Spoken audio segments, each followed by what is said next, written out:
My name is Om Kalasturi. I am in second standard. My school name is Godavari Public School. आपण मागच्या व्हिडिओमध्ये पाहिलं होतं क्यूबला faces, corner आणि edges किती.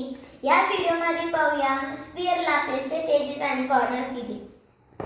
हा माझ्या हातात बॉल आहे, ही माझ्या हातात बांगडी आहे. हा बॉल स्फिअर आहे, ही बांगडी सर्कल आहे.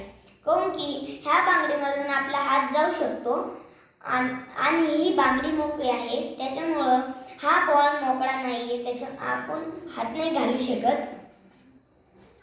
त्याच्यामुळं आपण आधी फेसेस, एजेस आणि कॉर्नर घेऊया. स्फिअरचे आधी फेसेस घेऊया आपण. हा सगळा इथून एक फेसेस, आपण एक फेसेस लिहून टाकूया. आता एजेस, अरे याला ते एजेस नाहीये, त्याच्यामुळं आपण 0 एजेस. आता कॉर्नर घेऊया. कॉर्नर, अरे याला तर कुठेच कॉर्नर नाहीये, त्याच्यामुळं 0 कॉर्नर. हमारे वीडियो को लाइक कर देना और चैनल को सब्सक्राइब कर देना. Bye friends.